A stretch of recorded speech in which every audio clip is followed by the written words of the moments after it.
Satcharitra Vidmahe Shiva Tadvaya Dhimahi Tano Mohan Prachodaya Om Bara Brahmaya Vidmahe Shiva Tadvaya Dhimahi Tano Mohan Prachodaya Om Bara Brahmaya Vidmahe Shiva Tadvaya Dhimahi Tano Mohan Prachodaya Om Gam Ganeshaya Nama Om Gam Ganeshaya Nama Om Gam Ganeshaya Nama Om Triyambagam Yajamahe Sugandhin Pushtivardhanam Urvadukamivar Bandhanam Mritya Mukcha Mamrita Om Triyambagam Yajamahe Sugandhin Pushtivardhanam Urvadukamivar Bandhanam Mritya Mukcha Mamrita Om Triyambagam Yajamahe Sugandhin Pushtivardhanam Urvadukamivar Bandhanam Mritya Mukcha Mamrita Om Haglim Baglam Bhukti Hum Pat Swaha Om Haglim Baglam Bhukti Hum Pat Swaha Om Haglim Baglam Bhukti Hum Pat Swaha Om Shri Gurudeva Tatta Om Shri Gurudeva Tatta Om Shri Gurudeva Tatta Om Namah Shivaya Om Namah Shivaya Om Namah Shivaya Om Bara Brahmane Namah Om Bara Brahmane Namah Om Bara Brahmane Namah Om Bara Brahmaya Vidmahe Shiva Tatpaya Dhimahi Tano Mohan Prachodaya Om Shri Sai Nataya Namah Om Shri Sai Nataya Namah Om Shri Sai Nataya Namah Jai Mohanji. My name is Sahil Singh. I am from the Mohanji Tata Tapovan Ashram, Saurabh. Today I'll be reading chapter 35 and 36 of the Sai Satcharitra. Chapter 35. Tested and never found me wanting. Kakamahani, Brain and Master. Pada Insomnia Case, Balapacha Nilashka. This chapter also continues the subject of important food news. It also gives two cases in which Baba was tested and not found wanting. These cases will be taken up first. In spiritual matters or endeavors, sectarism is the greatest part to our progress. Those who believe the God is without form are heard saying that to believe the God is with the form is an illustration and that the saints are only human beings. Then why should they bend their heads before them and offer induction?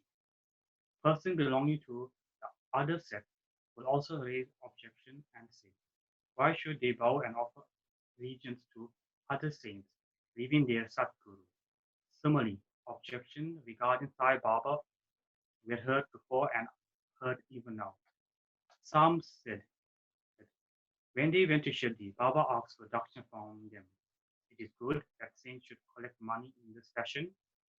If they do so, where is the sainthood?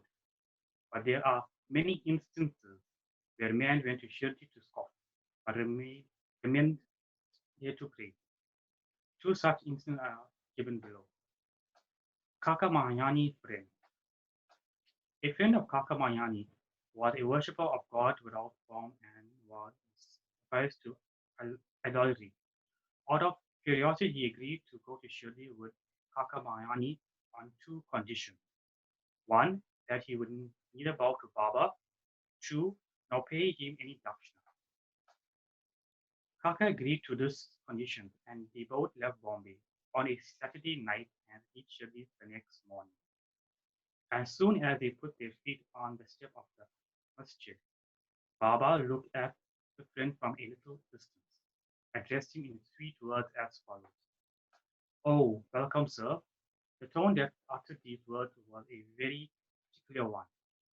It exactly resembled the tone of the friend's father. It reminded him of his departed father and sent a thrill of joy through his body. What an enchanting power the tone had. Being surprised, and the friend said, This is no doubt the voice of my father. Then he at once up and forgetting his resolution, placed his head upon Baba's feet. Then Baba asked for dakshina twice, once in the morning and again at noon and at the time of their taking leave. But he asked it from Kaka, only and not from the friend. The latter whispered to Kaka, Baba asks for dakshina from you twice. I am with you. Why does he omit me? You ask Baba himself, was Kaka replied. Baba asked Kaka what his friend was whispering. Then the friend asked Baba himself whether he should pay any dakshina. Baba replied, You had no mind to pay, so why were you not asked? But if you want to pay now, you may. Then the friend paid 17 rupees as dakshina, the same amount that Kaka paid. Baba addressed him a few words of advice. You do away destroy the Tela wall, which is sense of difference between us, so that we can see and meet each other face to face. Then Baba allowed him to depart. Though the weather was cloudy and threatening, Baba assured them of the safe journey, and both of them reached Bombay safely. When he reached home and opened the door and the window of his house, he found two sparrows fallen dead on the ground, and one just flying through a window. He thought that if he had left the window open, two sparrows would have been saved, but thought again that they had met their lot, and the Baba sent him back soon just to save the third sparrow. Kaka Mayani Master. Kaka was a manager in the firm of Takhar Damsai Jati Bai, a solicitor of Bombay. Both the master and manager were on intimate terms, but the Thakur knew that Kaka was often going to Shirdi, staying there for some days and returning. When Baba permitted him, out of curiosity and just to test Baba, Mr. Thakur decided to go to Shirdi with Kaka during the Simga holiday. As Kaka returned was uncertain, he took another man with him as an associate. The three started together and Kaka bought 2 seers of raisin, dried grape with seed, on the way for presentation to Baba. They reached Shirdi in due time and went to the masjid for darshan. Then Baba Sahib Takhad was there. Mr. Thakur asked him why he came here for darshan. Takhad replied, Mr. Thakur asked if miracles took place there. Takhad replied that it, to see miracles was not his attitude, but the earnest intention of the Bhaktas was satisfied here. Then Kaka proceeded before Baba and offered his raisins to him. Baba ordered them to be distributed. Mr. Thakur got a few of them. He did not like the raisin and he was advised by the doctor not to eat them without washing and cleaning them. So he was in a fix. He did not like to eat them, nor could he reject them. To keep up formalities, he put them into his mouth but did not know what to do with the seeds. He could not spit them out on the floor of the masjid. So he pocketed them against his wish. He then said in his mind that if Baba was a saint, how could he be ignorant of his dislike for the raisin, and could he force them on him?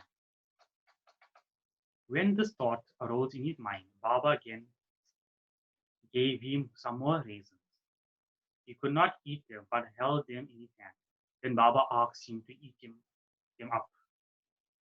He obeyed and found to his surprise they were all seedless. He wanted to see miracles, and yet was one.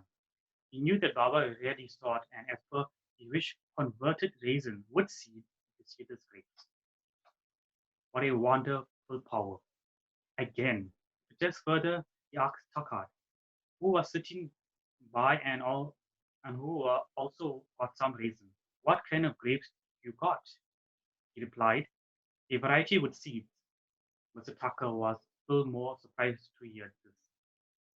Then to confirm his growth of faith, Thakur thought in his mind that if Baba was a real saint, the raisin should be now given to Kaka first. Reading this thought, also Baba ordered the distribution should be commenced from Kaka. These proofs were sufficient for Kaka. Then Sharma introduced Mr. Thakur as the master of Kaka, upon which Baba said, "How could he be his master? He has got a different master altogether." Kaka appreciated this highly, replied. Getting his resolve, Thakur saluted Baba and returned to the water. After the noon aarti was over, they all went to the masjid for taking Baba's leave for his departure. Sharma spoke for them. Baba then spoke as follows. It was a fickle-minded gentleman. He had health and wealth and was free from both physical and mental affliction. But he took on, but he took on him grievous anxieties and burdens and wandered hither and thither, thus losing the peace of mind. Sometimes he dropped the burdens, and other times carried them again. His mind knew no steadiness. Seeing state, seeing his state, I took pity on him and said, "Now please keep your faith on any one place on you like. Why roam like this? Stick quietly to one place." Tucker at once came to know that that was an exact description of himself. He wished that Kaka should also return with him, but no one expected that Kaka would be allowed to leave Shirdi so soon. Baba read also the thought to his and permitted Kaka to return with his master. Kaka got one more proof of Baba's capacity to read another mind. Then Baba asked Kaka for 15 rupees at Dakshina and received it. To Kaka, he said, "If I take 1 rupee at Dakshina from anybody, I have to return it tenfold to them. I never take anything grants. I never ask anyone indiscriminately. I only ask and take from him whom the fakir, my guru, points out. If anyone is endeavored formally to the fakir, money received from him. The donor gives shows his deceit only to reap a rich harvest in the future. Well should they mean to work out dharma. If it is used for personal enjoyment, it is wasted. Unless you have given it before, you do not get it now. So the best way to receive is to give. The giving of dakshina of advanced Bahigraya, non-attachment, and thereby the Bhakta and Jnana. Give one and receive tenfold. On hearing these words, Mr. Thakur himself gave 15 views in Baba's hand, forgetting his resolve not to do so. He thought he did well in coming to Shri as all his doubts were resolved and he learned so much. Baba's skills in handling such cases were unique. Though he did all those things, he was totally non-attached to them, whether anyone saluted him or not, or whether anybody gave him dakshina or not. It was the same to him. None he disrespected. He felt no pleasure because he was worshipped and no pain because he was disregarded. He transcended the fear of opposites, pleasure and pain. Insomnia case. Aikayasta Prabhu, gentleman of Badra, suffered from insomnia for a long. As soon as he laid himself down for sleep, he departed what appeared to him in his dream, and abused him, scolded him severely. This broke his sleep and made him restless the whole night. Every night this went on, and the man did not know what to do. One day he consulted a devoted Baba in respect. He recommended the uni as the only infallible remedy to he knew. He gave him some udni and asked him to apply a little of it to his forehead before going to bed and kept the uni packed under the pillow. He tried this remedy and found to his great surprise and joy that he got sound sleep and that there was no disturbance of any kind. He continued the remedy and always remembered Sai. Then he got a picture of Sai Baba which he hung on his wall near his pillow and started to worship it daily. And on the Thursday offered garlands and a vidya. Then he got on well and forgot altogether his past trouble. Balaji Patel Nivashka. This man was a great devotee of Baba. He rendered most excellent and disinterested service. Every day he swept and and kept clean all the festive and the state initiative through which Baba passed in his daily routine. This work was after him equally well done by another female devotee named Radha Krishnamai, and after her by Abdullah. When Balaji reaped his corn every year, he brought the whole quantity and presented to Baba. He returned with what Baba gave him and maintained himself and his family with it. This course was followed by him for many years and after him by his son. The power and efficacy of evening.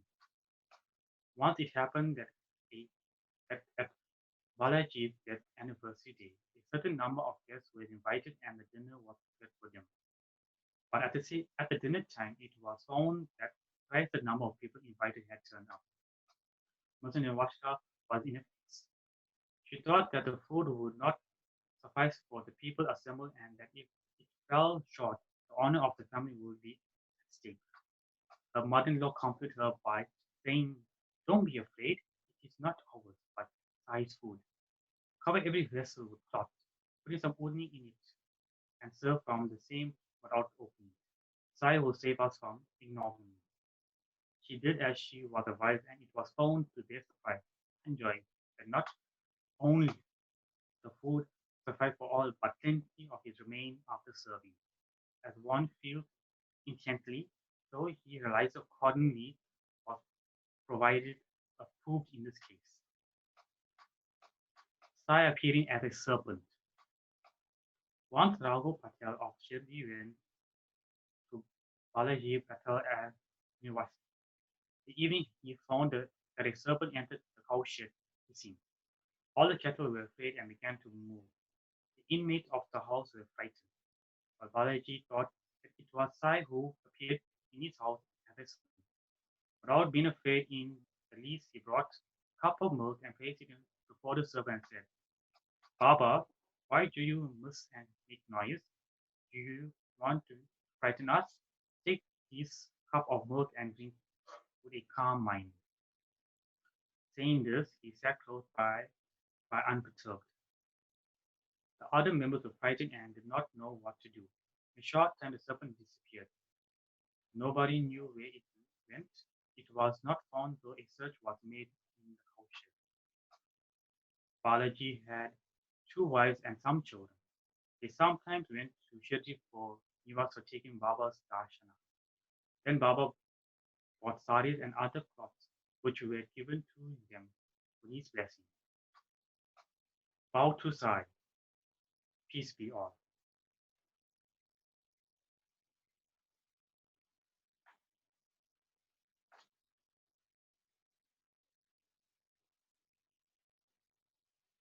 Chapter 36. Wonderful stories of 1. Two Go gentlemen. 2. Mr. Agragabat Bhatkar. This chapter relates the wonderful story of 2 gentlemen from Goa and Mr. Aranga Bhatkar of Solapur. 2 gentlemen. Once 2 gentlemen came from Goa for taking darshan of Sai Baba and prostrated themselves before him. So both came together. Baba asked only one of them to give him 15 rupees as dakshina, which was paid willingly. The other men voluntarily offered 35 rupees. Thus, some was rejected by Baba to the astonishment of all. Shama, who was present, asked Baba, "What is this?" Both came together. One dakshina you accept, the other, though voluntarily paid, you refuse. What is this distinction? Baba replied, "Shama, you know nothing. I take nothing from anybody. The masjid, Mahi, the representative of the masjid, calls for it. The donor pays it and becomes free. Have I any home, property, or family to look after? I require nothing. I am ever free. Debit, enmity, and murder have to be atoned for. There is not escape." Baba then continued in his characteristic way as follows. At first, he was a poor and took a vow to God that he would pay the first month's salary if he got an appointment. He got one on 15 rupees per month. He said he got promotion from 15 rupees, he got 30 rupees, 60 rupees, 100 rupees, 200 rupees, and ultimately 700 rupees per month. But in this prosperity, he forgot the vow he took. The force of his karma has driven him here, and I asked that amount of 50 rupees from him as auction. Another story. While wandering by the seaside, I came to a huge mountain and sat on its veranda. The owner gave me a good reception and paid me sumptuously. He showed me a neat and clean place near a cupboard for sleeping. I slept there.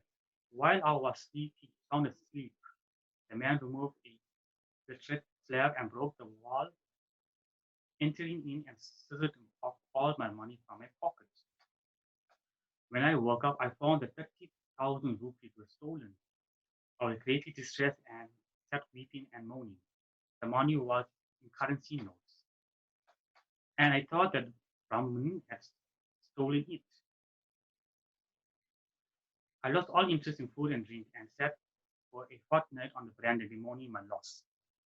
After the fortnight was over, a passing fakir saw me crying and made inquiries regarding the cause of my sorrow. I told him everything he said. I told me everything.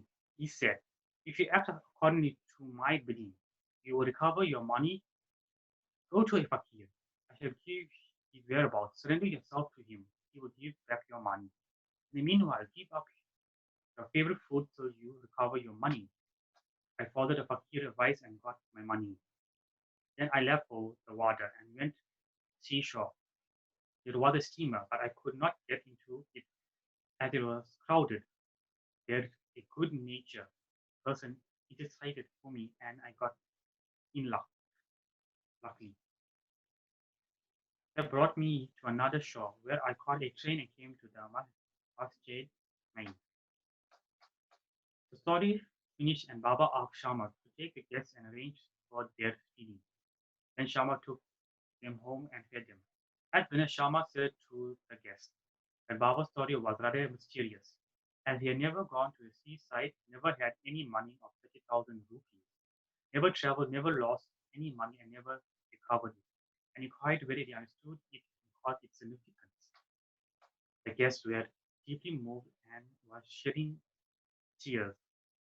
In a choking voice, he said that Baba was omniscient, infinite, the one Para Brahma, without a second. The story he gave out is exactly our story. What he spoke has already taken place in our case. How he knew this is a wonder of wonders. We shall give all the details after the meal. Then after the meal, while they were chewing little leaves, the guests began to tell their stories. One of them said, at a hill station on the Ghats in my native place, I went to Goa to earn my living by securing a job. I took a vow to God Datta that if I got any service, I would offer him my first month's salary. By his grace, I got an appointment of 15 rupees.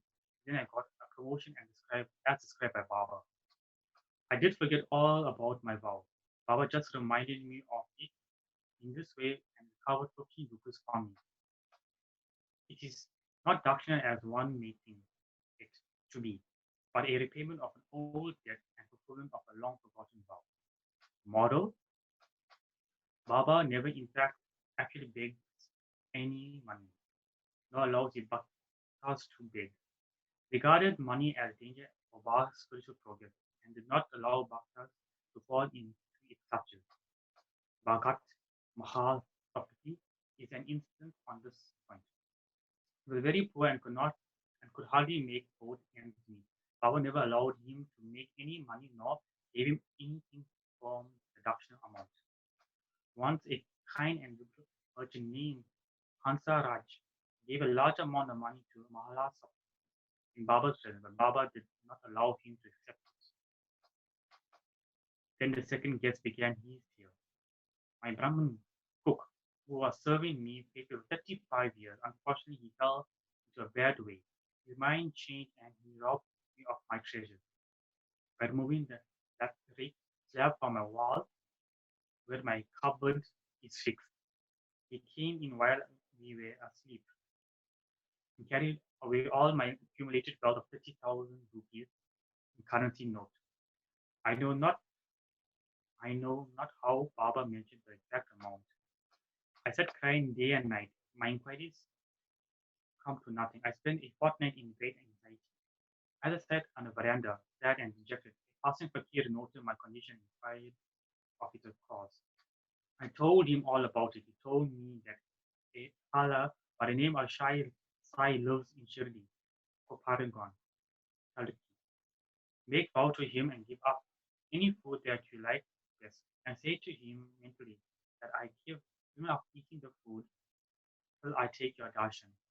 Then I took the vow and gave up eating rice and squid. Baba, I will eat it after recovering my property and after taking your darshan. 15 days passed after this. The Brahmin, of his own accord, came to me and returned my money and apologized, saying, I went mad and acted thus. I now place my head on your feet. Please forgive me. Thus everything ended well. The fakir that met me and helped me was not seen again. As intensive desire to see Sai Baba, who the fakir pointed out to me, arose in my mind. I thought that the fakir who came all the way to my house was no other than Sai Baba. Would he, who saw me and helped me to get my lost money, ever convert to 35 rupees? On the contrary, without expecting anything from him, he always tried his best to lead us on the path of spiritual progress. I was overjoyed when I recovered my stolen property, and being infatuated, I forgot all about my vow. Then when I was at Toba, one night I saw Sai Baba in my dream. This reminded me of my promise to visit Shirdi. I went to Goa and found there wanted to start with Shirdi. By taking a steamer to Bombay en route, but when I came to the harbour, I found that the steamer was crowded and there was no place. The captain did not allow me, but on the intercession of a person who was a stranger to me, I was allowed to get into the steamer which brought me to Bombay. From there, I got in the train and came here. Surely I think Baba is all pervading, all knowing. What are we and where is our home? How great our good fortune that Baba got back our money and drew us here to himself. Usually folks must be infinitely superior and more fortunate than me. For Baba has played, laughed, talked, and looked with you for so many years.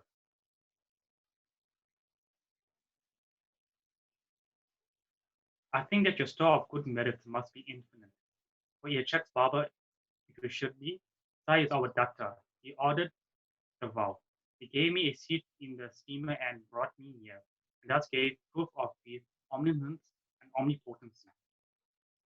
Mrs. Araga Barkar, a lady from Solapur, wife of Sakharam Araga Barkar, had no issue during the long period of 27 years. She had made a number of vows of God and goddesses for an issue, but was not successful. She then became almost hopeless. To make a last attempt in this matter, she came to Shirdi with her stepson, Vishwanath, and stayed there for 2 months serving Baba. Wherever she went to the masjid, she found it full and Baba surrounded by devotees. She wanted to see Baba alone, fall at his feet, and open her heart and pray for an issue. But she got no suitable opportunity. Ultimately, she requested Sharma to intercede with Baba for her when he was alone. Sharma said to her that Baba was open. Still he would try for her and that the Lord might bless her. He asked her to sit steady, sit ready with a coconut and joysticks, and open the courtyard at the time of Baba's meal, and that when he beckoned to her, she should come up. One day after dinner, Sama was rubbing Baba's wet hand with a towel when the latter pinched Shama's cheek. Shama, fuming in anger, said, Deva, is it proper for you to pinch me like this? We don't want such a mischievous God who pinches us thus. Are we your dependents? In this the fruit of our intimacy? Baba replied, "Oh, Shama, during the 72 generations that you were with me, I never pinched you till now, and you resent my touching you? Shama, we want a God that will give us ever kisses and sweet to eat. We don't want any respect from you. O heaven, balloons, let our fate unto your feet. They are ever wider waiting." Baba replied, "Yes, I have indeed come for that. I have been feeding and nursing you and have got love and affection from you." Then Baba went up and took his seat. Shama beckoned to the lady. She came up, bowed and presented the coconut and joystick. Baba shook the coconut, which was dry. The rolled, kernel within rolled and made a noise. Baba said, "Shama, this is rolling. See what it says." Shama, the woman prayed that a child might be suddenly rolling and picking in her womb. She gave her, so give her the coconut with your blessing. Baba replied, "Will the coconut give her any issue? How people are foolish and can't such thing." Shama replied, "I know the power of your word and blessing. Your word will give her a string or a series of children. You are wrangling and not giving real blessing." The, the pair went on for a while. Baba repeatedly ordered to break the coconut and Shama pleading for the gift of the unbroken fruit to the lady. Finally, Baba yielded and said, "She will have an issue." "When?" asked Sharma. Baba replied, "In 12 months." The coconut was therefore broken into two parts. One was eaten by the two, the other was given to the lady. Shama turned up to the lady and said, "Dear madam, you are a witness to my word. If within 12 months you do not get any issue, I will break a coconut against this deva and drive him out of the masjid. If I fail in this, I will not call myself Mahab. You will soon realize what I say." She delivered a son in 1 year time, and the son was brought to Baba in the 5th month. Both husband and wife prostrated themselves before Baba, and gratefully, and the grateful father paid a sum of 500 rupees, which was spent in constructing a shed for Baba's house. Bow to Shri Sai, peace be all. Om Bara Brahmaya Vidmahe Shiva Tatvayo Dhimahi Tano Mohan Prashodaya. Om Bara Brahmaya Vidmahe Shiva Tatvayo Dhimahi Tano Mohan Prashodaya. Om Bara Brahmaya Vidmahe Shiva Tatvayo Dhimahi Tano Mohan Prashodaya. Please do join us tomorrow for reading of more amazing chapters about devotees of the ashram. Jai Mohanji.